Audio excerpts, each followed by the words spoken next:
Hi everybody, this is Tool Dude Tony.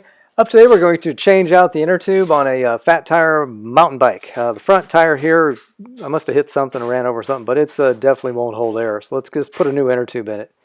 If I had a bike stand I'd use it, but I don't, so I'm going to lay the bike down. It has hydraulic brakes. If I had regular cable brakes, I'd probably just flip it all the way up and turn it upside down. It'd be a lot easier than this.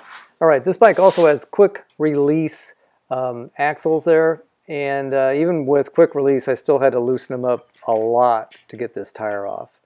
But once I got it loose enough, popped right off. Now, even though this thing is flat, it still has a lot of air in it. And that air is going to prevent me from easily getting this thing apart. So I'm going to use a Schrader valve tool, since this has a Schrader valve on it, and remove that valve core. That'll let all the air out of this tire really fast and then make this work a lot easier and quicker. I just keep spinning it around until it comes out. Don't lose the valve. It's going to come squirting out. Oh, there it went.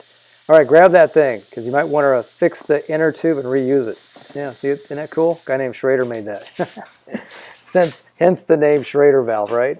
Now this part kind of surprised me. I thought it'd be a lot harder to get this thing off the bead.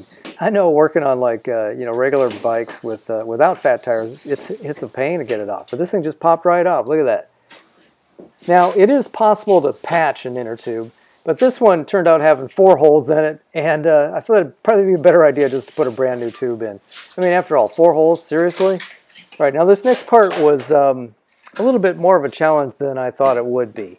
Main thing is you want to find the hole where the Schrader valve, where the valve stem popped up through the rim, and then put it back, put it somewhere near that. So the hole's right there, kind of where my hands are working right now.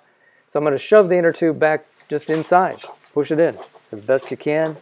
Get it all in. You don't want it stuck in the rim anyplace. Now this next part, trying to get that that valve stem to come popping through that hole. Even though it's a fat tire bike, there's not a whole lot of room to put your hand in there. It actually took me several minutes to figure out how to get my fingers around it to make it happen. All right, so I'm thinking maybe the easiest thing would be to take it completely off the bead. So, I mean, look at how easy that thing comes on and off the bead. It doesn't even want to stay on the bead. All right, so I put it back on, and of course the other side fell off. So now I'm going to put it back on the bead and hopefully not have it pop off on the other side. So I bought some tire irons to do this, thinking it was going to be a pain, but it was actually extremely easy to get it on and off. I am so surprised. Oh, now, okay, so let's see. I got to get it on. Oh, that's it. That's it. It's on. That's it. All right, just check and make sure it's around the bead all together, and it is. All right, so take the valve cap off, and let's put some air in it. Now, this is my DeWalt 20 amp max tire pump. Love this thing. It runs off the same batteries that you can run drills and saws and whatever you have. Pretty universal stuff. This is cool. You just dial up whatever pressure you want, hit go, and sit back.